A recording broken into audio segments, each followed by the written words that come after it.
Welcome everyone to this video on an astrological historical review of previous elections with similar features to 2020, the time we're in at the time of this recording.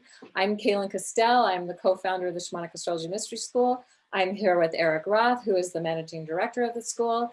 And so this is a Shamanic Astrology Mystery School presentation that we are so excited to bring to you because this is information you're not going to find anywhere else. So we're going to do a little overview of the astrological events that are impacting the 2020 elections. And we're going to talk about Venus as a morning star and what that has indicated in the past. And then I think, Eric, you're going to do the all planets moving forward. I'd be happy to talk about that. Yes. And how that was happening at the 2017 inauguration of our current president. And then we're going to talk about the Jupiter-Saturn conjunctions that happen every 20 years and how that's affecting this election. The last time was in 2000. Then we're going to talk about how we're going to talk about the Tecumseh curse, something that has been very interesting, or sometimes called the Tapakanui. I think also it's called the Tapakanui curse. Some of you may know about it. This was something I just learned about. I'm so excited. Anyway, so you want to take the last of these, Eric? Yeah, so we're also going to look at the historical Mercury retrograde mark with Jupiter and Saturn and Mercury stationing direct on election day, the same as in 2000. So this coming election day, at the time of this recording, Mercury is going to be stationing direct November 2nd/3rd. So that's just on tier in 2020. And then we're also at the end, I'm going to be bringing in Vesta's influence in the elections. There's a couple of recent, there's a pattern of Vesta and Virgo I want to share about in regards to the elections. This is just a developing pattern that may have some impact here in this coming election. And we want to look at all the things that may be having some impact here. Yes, for because, sure. Wow, are we in an amazing, crazy time? So something I learned many years ago, probably during an election, I can't remember which one, maybe 2008 or something like that, but Bernadette Brady has done a lot of star research, and she looked at the Venus morning star, evening star, and what she found historically is that it favors the re-election of the incumbent party. And that's what we have right now is a morning star. If it's an evening star, it tends to favor the rival party. Now, it isn't always true because she cites two important exceptions to this rule of the morning star re-election of the incumbent party. In 1932, morning star, Franklin Roosevelt ousted the incumbent Herbert Hoover. And in 1980, Ronald Reagan ousted the incumbent Jimmy Carter. Interestingly, it was also during a Mercury retrograde and a Jupiter-Saturn conjunction and a few other things we're going to explore a little bit more. But just so you're aware that this isn't a guarantee in any shape or form, any sense of us, but just to be aware that Venus is a morning star right now. And historically, most elections have favored, if it's Venus's morning stars, favored the incumbent party. Anything you want to add to that, Eric? Yeah, on both of those cases, I know in 1932, it was a worldwide Great Depression happening. And then in 1980, there had been a significant oil crisis. There was many crises that Jimmy Carter was facing that were against him as far as the election path goes. And I think the economy wasn't exactly in tip-top shape either at that time. And in the midst of the Cold War with Russia. So what I'm seeing here is that those exceptions, it's interesting that there's some correspondence to what's happening now to bits and pieces of what was going on in 32 and 80. Right, now we have a global pandemic. And then we throw in a global pandemic. And so things are definitely wobbly in the world. So that's an excellent insight. Thank you for sharing that. So planets moving forward, are all planets direct? Yeah, so so where you got no president inaugurated with this signature has ever served a second term. And so this happened, of course, 2017 with Donald Trump. But here's some examples in the past. James Monroe in 1821 in the second term.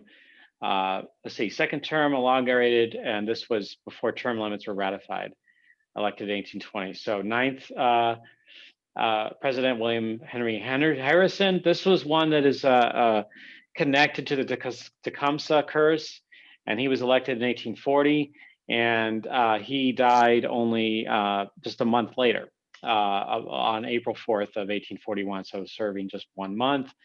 And then we have James Polk in 1845, but this is a time with an illustration when he was, okay, So yeah, basically, yeah, so yeah. yeah, he only served 1 term. Only served 1 term. That's right. So But then the we. uniqueness of his thing was that his inauguration was covered by telegraph. That's right. So, and we got an. Oh, that's. Oh, yeah, yeah. Well, of course, it would be good. Right, 1845. Yeah. So then we have Franklin Pierce, 1853, served only 1 term, and he was also born with all natal planets direct. And he recited his inaugural speech from memory. His vice president choice died shortly after his inauguration too, and the VP office was left vacant for the whole time of Pierce's presidency. Well, that's not something I knew. Okay, that's Right? interesting. Isn't that fascinating? Yeah. Yeah. So, and then we have another all planets moving forward. 40th president of Ronald Reagan. Which is just interesting, in 1980, he also had a second term coming forward, and he spent a lot of money wasting taxpayers' money on his inauguration ceremony. And then we have And President just Bill. one quick thing about Reagan is that when he was elected in 1980, that is part of this 20-year Jupiter Saturn thing. Yes. And he was shot. We will talk more about that in a moment. He's part of the so-called Tecumseh curse. And then President Bill Clinton also, and then of course now Donald Trump. And then of course this is for a separate research, but both Bill Clinton and Trump were impeached by Congress in December of December in a given year, and then they were acquitted by the Senate in February of the next year. So why that is, I suspect that I'd have to go and look at the charts and see where Saturn and Uranus were, for example, as potential patterns that were formed. But maybe there's some other things going on too at that time that we were not aware of. But again, we'd have to look at that. But that's just interesting. I just want to make note of that for the purposes of this video, in case people are looking like, wow, that's kind of weird. Yeah, yeah, there's synchronous. Right. Sure. Yeah, and we are considering doing a deeper dive into some of these topics that we're covering here, that we're just kind of giving you a sense of, so you have a sense of what's going on in this in 2020 and what's gone on prior to it that are similar.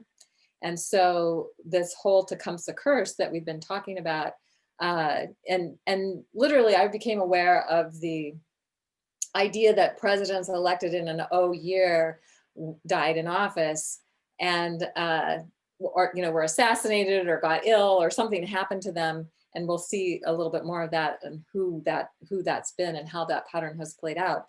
But the way this got started, and some people perceive that perhaps it had to do with this Native American shining star who was leading the people to have a Native American, independent Native American nation. And he was killed in a battle in October 5th of 1813. And interestingly, the major general that was in charge of that battle was William Henry Harrison.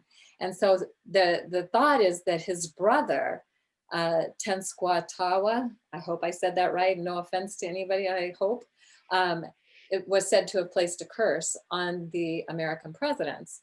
But interestingly, this pattern didn't start until 1840, 27 years later.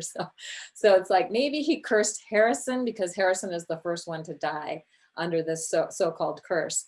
And he died 31 days after he was inaugurated from either typhoid fever or pneumonia. They're not sure exactly what it was, but then, this pattern has emerged since that time. And so it can be traced back to perhaps the fact that William Henry Harrison was the one that was taking out the Native American people as the major general at that time, and that he was the one that was cursed. I don't know. It's just something worth contemplating. And I think it was in the 1950s, somebody noticed this pattern and said, huh. And then maybe they noticed it since Harrison, and they thought of how Tecumseh was killed in the battle that Harrison was leading. So they maybe put those pieces together. I really don't know where it originates from, but this is the speculation that's out there. So anything to add to that, Eric? Well, yeah, I mean, you have it written here too, the whole pattern of Jupiter and Saturn. They have conjunctions every 20 years, and this just happens to coincide with the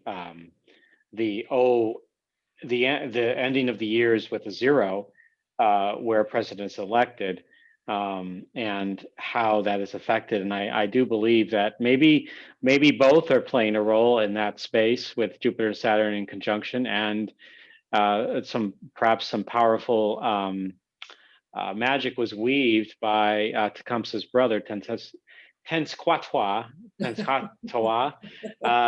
he who opens the door. And as I totally butcher that name, unfortunately. Sorry about that, everyone. Same here. But Tecumseh is an easier name to say from my mouth, apparently. Maybe that's why it's called the Tecumseh curse. Yes, and not the Tenskwatawa. Okay. Yeah. Maybe I'll practice that. Okay. Right. Yeah, that's fascinating. But this is again how it just shows, like, in this time period we're living in, and how Jupiter and Saturn, of course, this time around it's with Pluto, and how much that's influenced currently the election and continues to influence it. And even though the quote Jupiter Saturn conjunction doesn't take place until the December solstice. Yeah, but they're so close in the sky right now. It's amazing to see. Yeah.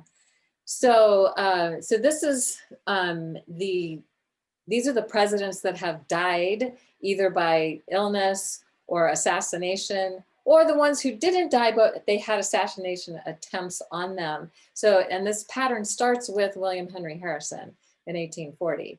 And then Abraham Lincoln was 20 years later, James Garfield was 20 years after that, William McKinley, 20 years after that, William Harding, Roosevelt, of course, now he actually served 4 terms. So, and he was older and he had health issues. So, and Kennedy was shot, and Reagan and George Bush had assassination attempts on their lives, but they both survived. So you could just see this overall pattern here. And then we're going to, and here's the photos of the presidents, just for people who are interested in seeing that. I was kind of fascinated to see them. Like some of them I remember, most of them I didn't. Anyway, so going back through, one of the things that, well, actually, when Eric and I were talking about this video, the thing we realized was that back in 2000, Mercury was stationing direct on the day that the election happened. And so then, and it's like, there's this 20-year Mercury retrograde pattern, and there's this 20-year Jupiter Saturn conjunction pattern. And so, so basically what we're showing you here, and you'll be able to get access to this content, is the dates and the times of when these things were happening. So now, maybe Eric, you want to talk a little bit about Mercury retrograde? I think I'm going to just skip ahead to Bush election.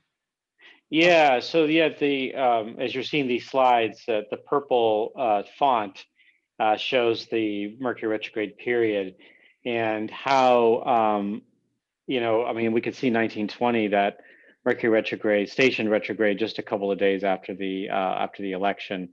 But skipping ahead to this time period here, the 20 years ago, Mercury stationed direct on election day, and that was when, of course, Bush won the presidency. But we didn't find out until early December when the courts decided the whole Florida vote count stands and they couldn't do another recount.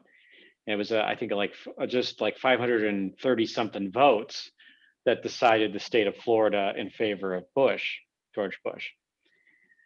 The second George Bush, Bush Jr. Right. Just to clarify, the two Bush. And when they went back and Senior and recounted Bush those Jr. votes a year later, they found out that Gore actually won. Well, I didn't know that. Yes. I didn't know that they even did that process, but I guess that Somebody was all did. academic, right? Huh? Right. That Because it wasn't didn't allowed to. matter by then, right? But in that election too, Al Gore won the popular vote. He had more votes than George W. Bush did during that time. Now, of course, we go into 2020, and oh wait, we do want to mention that in 2005 there was an assassination attempt on George W. Bush's life. I believe that was it in Iraq when that Something happened? like that. Yeah, it was When he in was Middle East somewhere. Middle East, and so someone threw a grenade at the president, and for whatever reason, in the way it was prepared, it did not go off. So, talk about a scary moment for, when you see a grenade flying at you. I'm sure that it wasn't exactly the most fun moment of your life. So, but he survived, obviously, didn't go off. No damage done there. But here we have this next time, 2020, where this is another version, maybe perhaps of the Tecumseh curse, the so-called Tecumseh curse. But on this day, it's actually, if you look at it, November 2nd/3rd is that time where Mercury is stationing direct. So you can, depending on where you live on the planet, what time of day it's on, but it's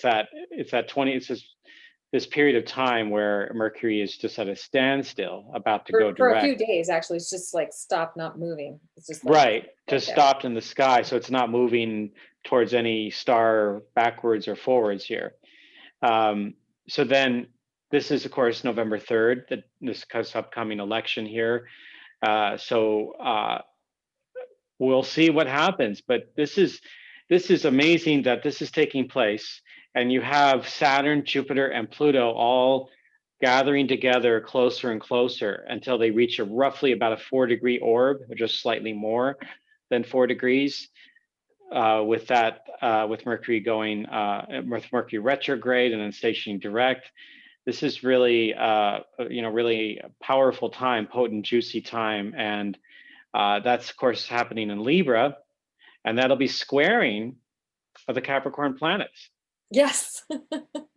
Not lost on Um, us. And so not only we have the trickster Mercury, who likes to play tricks and who played the trick in 2000, where the election wasn't decided for weeks, and we're already seeing that it's probably not going to be decided on the day. It's probably not. It's going to. So maybe Loki's got something up his sleeve here for this period of time. Yes, yes. We don't know exactly what it is yet. But anyway. But if we put all this together, we have morning star Venus Yes. that tends to favor the incumbent, except in the 2 exceptions where there was craziness going on in the world. Yeah. We have a president that was inaugurated with all planets direct, and a pattern where there has never been another president that served another term. Didn't get reelected, or something happened, they didn't serve another term. And we have the Jupiter-Saturn conjunction and the Tecumseh curse and the Mercury stationing retrograde. So that's just to kind of sum up where we are at the moment. And then I think Eric's going to take us into, and we've got, these are the dates for the upcoming ones, but Eric's going to take us into what's happening with Virgo. Yeah, so this has been a long time study for me, Vesta, and I continue to learn more and more about what Vesta brings to one's natal chart, but also to the collective. And the last two times where Vesta spent about a 9-month period in the sign of Virgo, during this happened during 91, 92, and also 62, 63. We can see it's a 29-year pattern. And that's because it's related to a Vesta synodic cycle and its connection to Saturn. So there is a relationship there that I cover this a lot in of course I have a book, The Sacred Hearth Within. You can find that on Amazon, but I have a free video on YouTube. I encourage people, if they want to know more about that, to look into this. I don't talk about this particular angle in that video. I was focused on other parts like the environment and how Vesta and Virgo plays a role in that, in our own awareness of Earth's pattern, sacred pattern, our relationship to Earth and the cycles, the seasons, and our own treatment as in fact we're intended to be stewards. I feel stewards and caretakers of the Earth, and I think maybe Vesta and Virgo is going to help maybe spur on some additional energy toward those goals of actually working with climate change in a healthy way. But circling back here to the election, 91, 92, this happened where Bill Clinton was elected, making George H.W. Bush a one-term president. So again, after the time where the Vesta and Virgo period ended, which would have ended in the summertime, that summer of 92. And then again, in 62, 63, we see JFK elected in 60, but the period of Vesta and Virgo happened in 62 to 63. And then JFK was assassinated in November. And then Lyndon Johnson became the unexpected president here. So I'm not exactly sure why this happens with specifically this, but I do know that Saturn was in Aquarius during these times.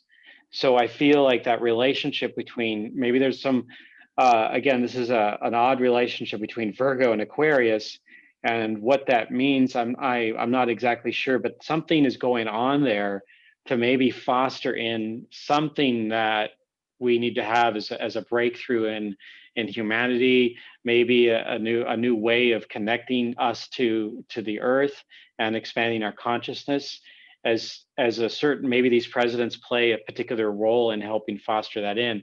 I do know that in 92, that the first agreement was forged by the United Nations, which was around climate change, and it was the one that was the precursor to the Kyoto Protocol, which was the main climate change agreement internationally by over 100 nations. This was the one that was before the recent Paris Accord that Obama signed back 5 years ago that Trump moved out of.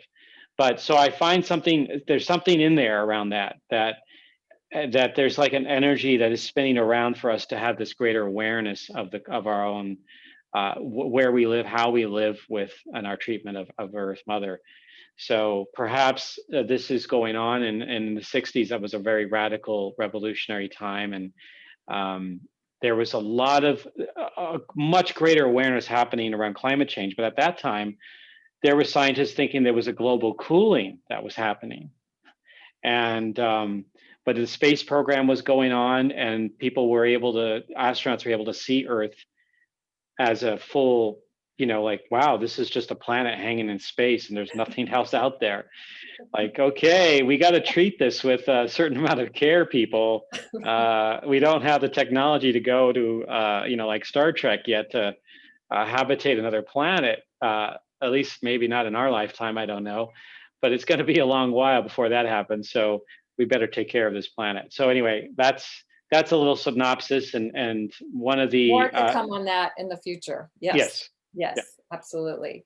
So and Kaylin, you did a great video on Saturn and Aquarius that people can also check out. Yes, too. I did. I forgot about that. So we'll make that available too. Yes, for sure. Yeah. Oh, Vesta. So Virgo, just to for those of you who don't know what Virgo is an archetype that's related to the goddess Vesta and Hestia, and it is about caretaking of the sacred flame. So it's sacred. It's about the sacred patterning, the rhythms of the planet. It's a co-creation. Virgo as a sign is analytical, it's detail oriented, it's a giver sign through its dedication to what is sacred. So these are just basic definitions, and I've got a photo of a temple of Vesta. In fact, the temple pictures that are shown, they're the only temples in the Greco-Roman period that were circular, and they were connected to the rhythms of Earth. Every other one was rectangular or square or boxy of some kind, but not Circular more circular. feminine, square Yes, more masculine. Yeah, absolutely. right. Very cool. So that kind of brings us to the conclusion of this video, that we're going to do a second video. We'll probably do a few more in relationship to some of the things we touched on here and go more deeply into. But the next video for sure will cover the USA chart at the election and the candidates' charts. So we hope that you'll enjoy this video. We hope that you will tune in with us for the second video and for any future videos that we do. It's been a great pleasure to bring you this information, and hopefully it's helpful. Thank you, everyone. Thank you. Bye. Bye.